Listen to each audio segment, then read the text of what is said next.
A national expert loves my season prediction, but he thinks I have a crazy hot take too.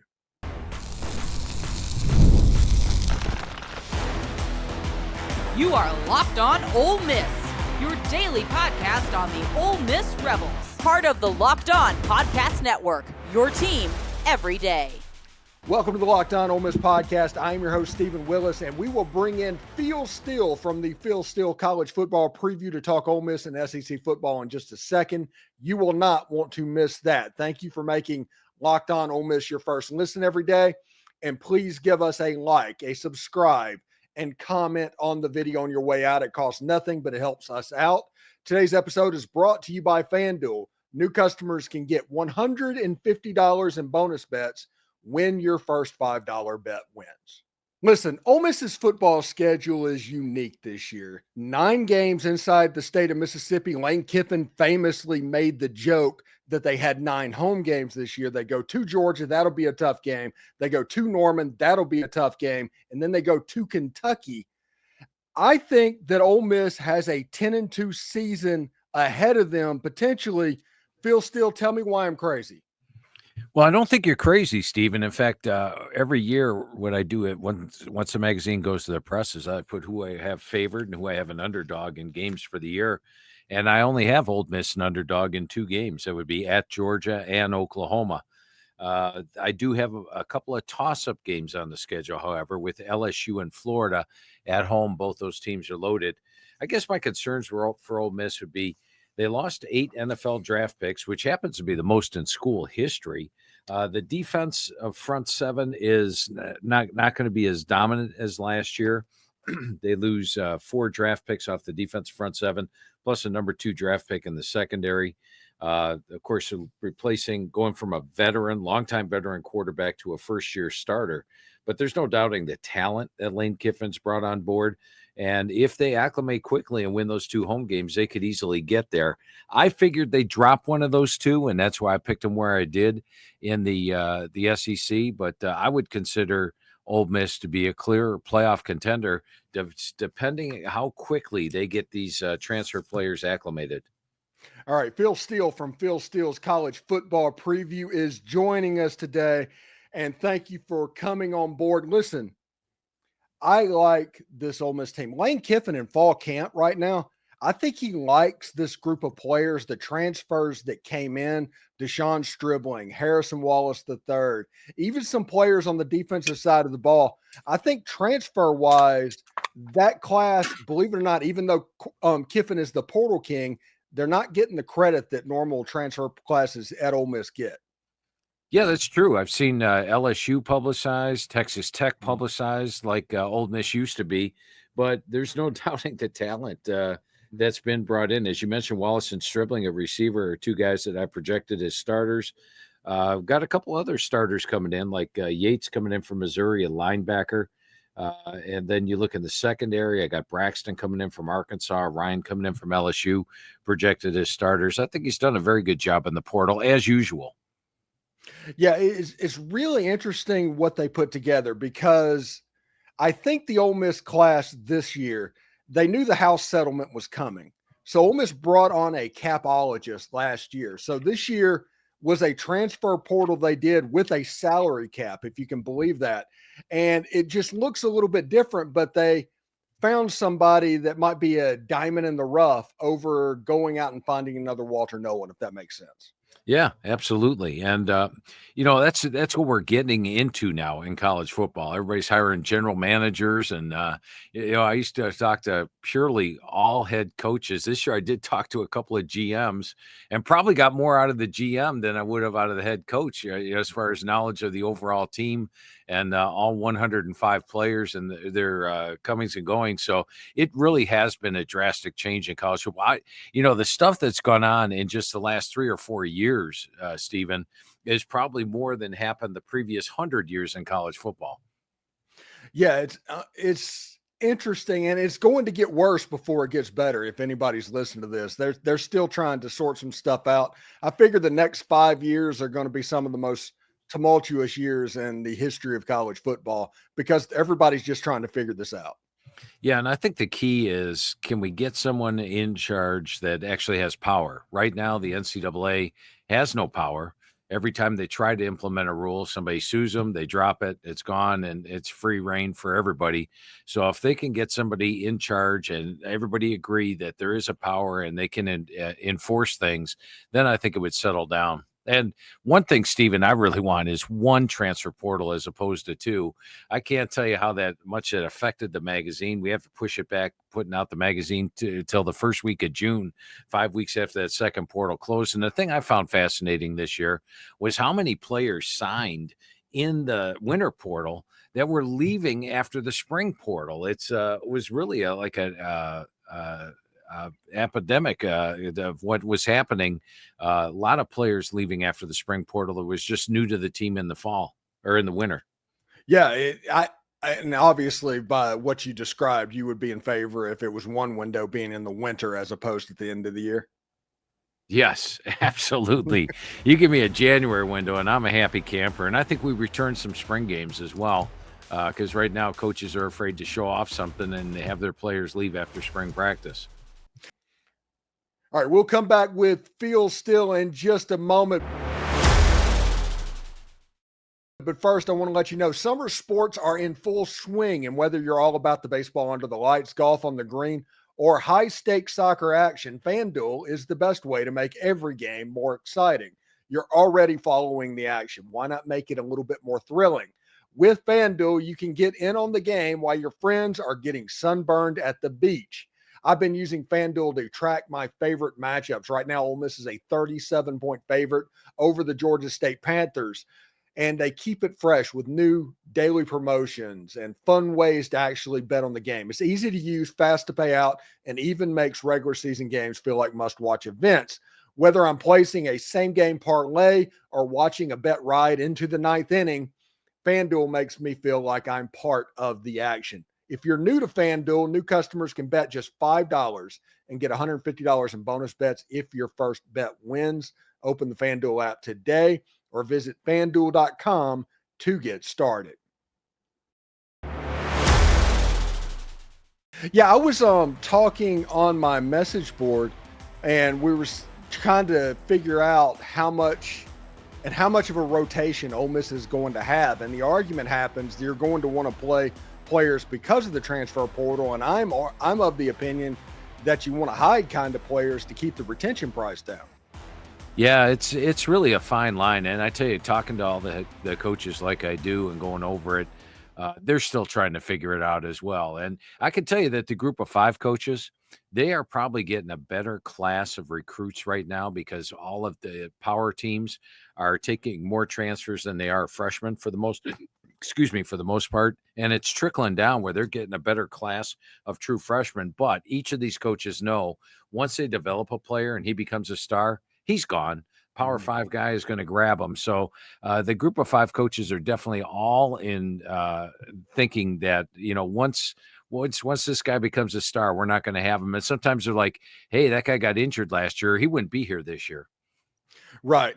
And this year, Ole Miss is going to have Austin Simmons. This is actually a high school born player signed with Ole Miss. Last season, he was only 19 of 32, 282 yards, had 2 touchdowns and no interceptions. But he had that drive in yucky weather condition against the Georgia Bulldogs. I'm going to ask you, Phil, are we not hyping this guy up enough?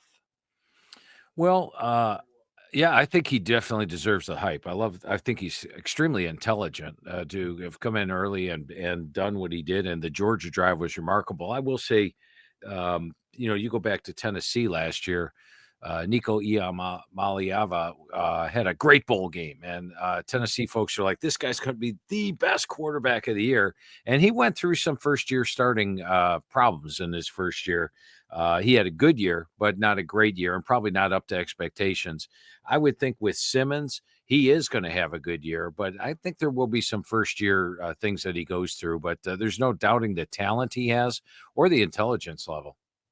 All right, let's change gears a little bit towards national college football and the SEC as a whole.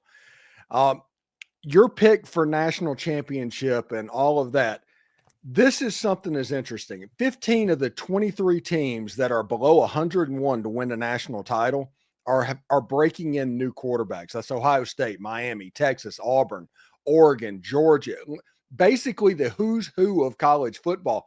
How does somebody that puts together a college football preview magazine kind of deal with this?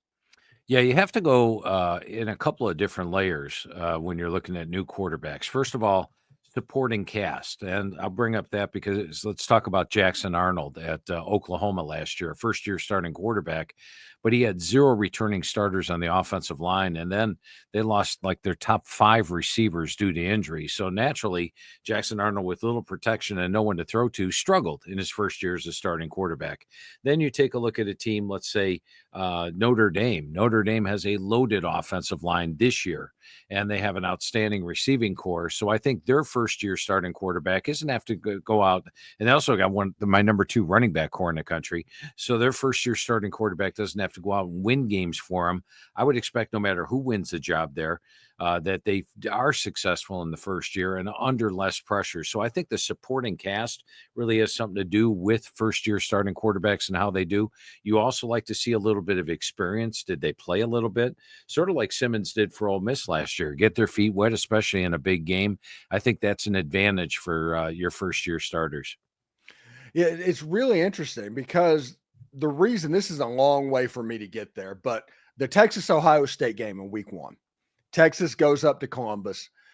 Nobody would be surprised if Ohio State won that game. But if Ohio State wins that game with Texas, the preseason number 1 team in the coaches poll, then all of a sudden you have Oklahoma. You have a game at Georgia, which you lost to last year twice. You go to the Swamp. There's a lot of landmines on the schedule, including Texas A&M, who's going to be pretty good as well. Are the Texas Longhorns on 8-4 watch? I wouldn't go that far. I think they do go into Ohio State and come out with a win, but you're right. If they lose that game, you hit on the exact games I would have, which is at Florida and the Swamp. And that game I rate as a toss-up. The Oklahoma game, Oklahoma is my number 1 surprise team in the country. That's a rivalry game. I think they give them a really good game. Between the hedges at Georgia, I definitely have an underdog in that game. I do have them favored against A&M. I thought they sort of dominated last year's game against the Aggies. Now they get them at home. So I think with Texas, what we might be looking at is what Ohio State did last year, whereas Ohio State had high expectations, lost a game against Oregon, lost a game against Michigan, but still made the playoff at 10-2. Then once they got into the playoff, the overall talent of that team came through. And I could see that happening with Texas this year. I didn't pick them to win the SEC because of that game at Georgia. I think Georgia actually gets their 3 toughest opponents all at home. So I can see them dropping a game or 2 during the regular season. But I think once the playoffs roll around now, Arch Manning's got a full year under his belt. They've got maybe the best defense in the country.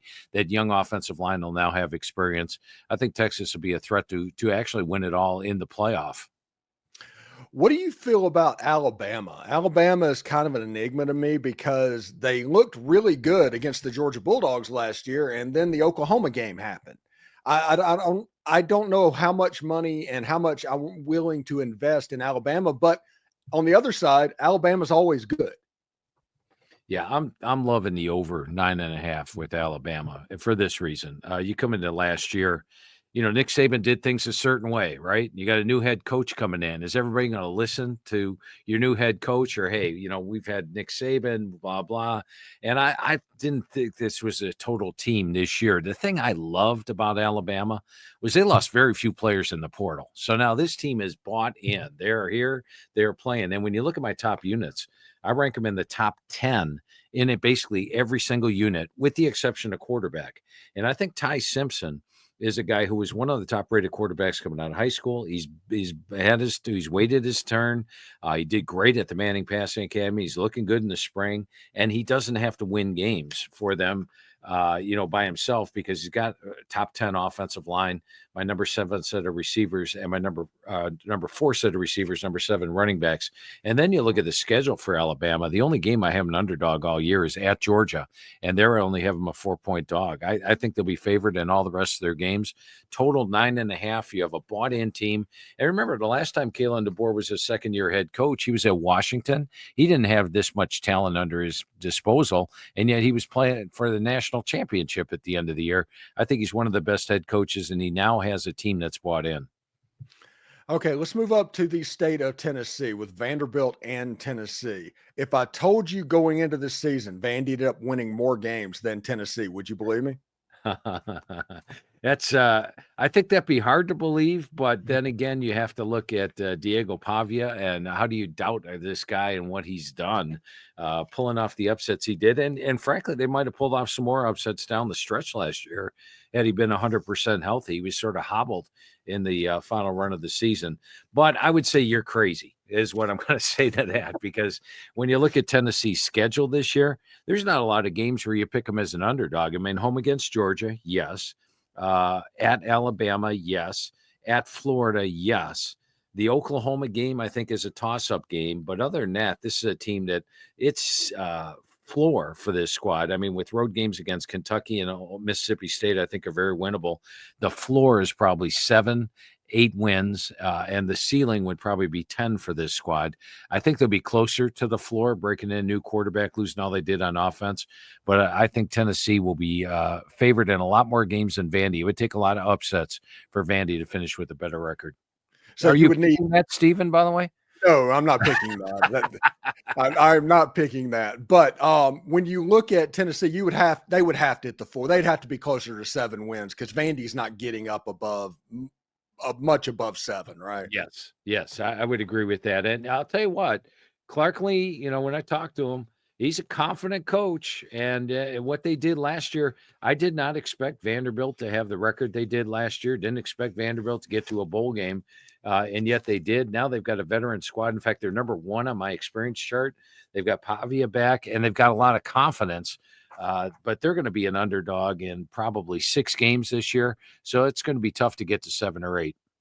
Yeah, absolutely. And that was with last year. They got to 6 with the win over Alabama on the schedule as well. Now they have to go to Tuscaloosa. Ooh, yeah, that's going to be rough. The rare Vandy revenge game on the schedule for Alabama.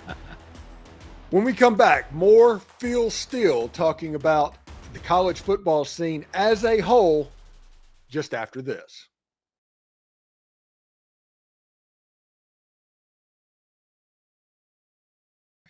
So looking at Ole Miss, we'll go full circle to the Rebels.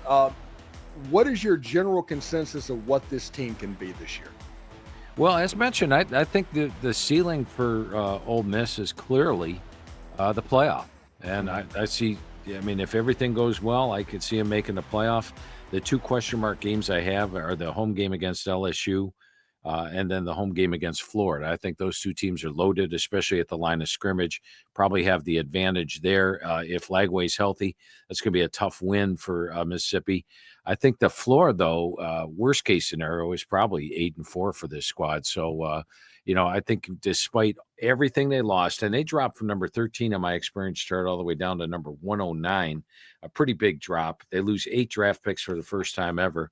But I think that Lane Kiffin has built this squad where if your floor is 8-4, that's pretty good. Yeah, it's interesting to me because I talked with other people that do preview magazines and that, and everybody says Ole Miss is going to take a step back. Naturally, after last year, they're going to take a step back, but they automatically moved the step back from 9-3, and that's not the case. Last year, Ole Miss had a 12-0 roster that went 9-3 with it. Ole Miss can go 10-2 and take a step back.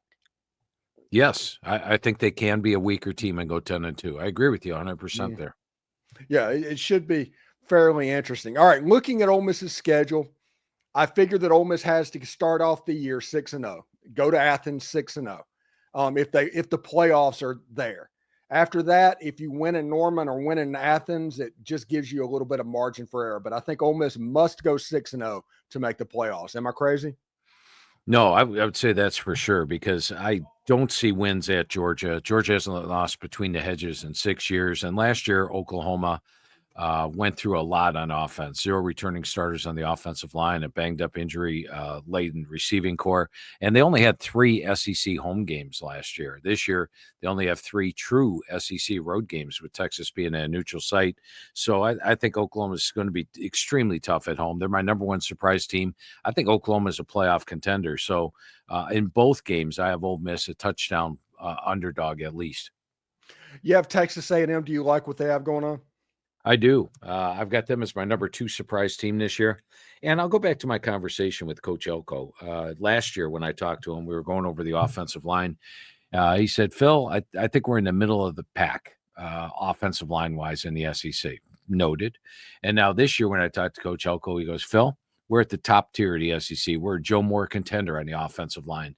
And if you've got that kind of offensive line, a veteran quarterback, 3 running backs that I think all could be the feature running back, that's a deep crew there and solid receivers, solid on defense. Mike Elko is 3 for 3, overachieving my expectations.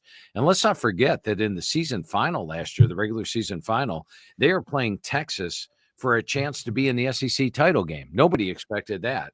And so A&M is very dangerous this year. All right. So before I let you go, who do you have winning the national championship this year? You know, I went for the first time in the 31 years of the magazine, Steven, I went with Penn State. And let me explain to you why. I think when you take a look at the last 2 national champs, Michigan and Ohio State, they were teams that I list as homegrown teams, or ones that recruit a lot of freshmen. They're still there as seniors. I think you have a great team atmosphere when you're homegrown like that. Excuse me. In fact, I have a blog on philsteele.com right now, which talks about homegrown teams and the advantage I think they have. Anyway, Michigan 2 years ago, homegrown team. And a lot of players turned down the NFL, opted to return, and they won the title. Last year, Ohio State, senior-laden team. A lot of players turned down the NFL. They did add 6 or 7 transfers, which really helped out, and they won it all. This year, Penn State only lost 5 players to the NFL. They probably could have lost 12 or 13, but these guys opted to return, like Danny Dennis Sutton at defensive end, Zane Duran at defensive tackle. Both would have been high NFL draft picks. They've got one. They're one of the few teams, you brought it up, Steven, that has a veteran quarterback. And Drew Aller is a guy that's now in his 3rd year as a starter. He went from 59% to 67% last year and looks even better this year. They've added to the receiving core. They don't have very many transfers, but they brought in Kyron Hudson from USC, Trevor Pena from Syracuse, Devontae Ross from Troy. They've got my best set of running backs in the country with Nicholas Singleton and Katron Allen. And nobody's talking about these 2 guys, but Corey Smith and Quentin Martin were both among the top running backs out of high school last year. They got their feet wet. They are the stars of the future and give them an extremely deep core. They have my number 1 rated offensive line in the country, and defensively loaded with NFL guys. They bring in Jim Knowles as defensive coordinator. And, you know, some folks are saying that's an upgrade. I think as long as he does what Tom Allen did last year, they're in good shape. And I think he will. You've got a guy that just won the national title on defense. So to me, they're the complete team, a veteran squad with a lot of players turned down the NFL. First time in 31 years I picked them to win it all. Phil Steele of Phil Steele's college football preview joining us. Phil, let everybody know where to get your magazine, how to get your stuff, all of that. Yeah, I appreciate that, Steven. Now, the magazine's only located at 2 places, Barnes & Noble and Books A Million. They are exclusive locations, so don't waste your gas money. But the magazine is 360 pages. I give you 2 full pages on every team. I give you the same amount of coverage on a team like Troy or Ohio U that I give on Alabama and Ohio State. 2 full pages, like getting 136 media guides rolled into one. Appreciate you showing it off there, Steven. And yeah, it's very thick. And with the magazine, if you don't have a Barnes & Noble Books A Million, you can order it online at philsteele.com. Now, I'm going to charge you a shipping charge. It costs like $10 to ship these things, but we give you the digital magazine for free, and the digital magazine's updated all the way through September. So Barnes & Noble, Books A Million, philsteele.com, and we also on philsteele.com have 2 digital magazines. One is an FCS magazine with 2 full pages on every FCS team. So if you want to know about a FCS team that anybody's playing this year, we've got the information for you. And you also, like the Citadel, for example. And we also have an NFL magazine with 4 full pages on every NFL team. So check out philsteele.com for that. All right, that is fantastic stuff. Thank you very much, Phil, for joining us. And everybody, get Phil Steele's college football preview. The season is rapidly approaching, and you do not want to be without knowledge-wise. Anyway, thank you, Phil, for joining us, man. Hey, great talking Ole Miss football with you today, Steven. No problem, man. I hope to talk to you again soon, buddy. Sounds good. Special thanks to Phil Steele for joining us. Thank you for making Locked On Ole Miss your go-to source for Ole Miss sports. We pride ourselves on offering the most comprehensive perspectives, which is why we're the front door of Ole Miss. If you don't believe me, Google Ole Miss Podcast and see how much we come up. Don't forget to subscribe to the YouTube channel, like this video, comment on this video. It helps the show and it's completely free. Your support means the world to us. For your second listen, check out the Portal Show. Brian Smith has the latest rumors, portal entries, and signings. Be the most informed fan on the rapid changes in the college football landscape. Find the Portal on YouTube or wherever you listen to podcasts. Hotty toddy, everybody. And remember, analytics is just the old English word that means bad football. We'll see you later.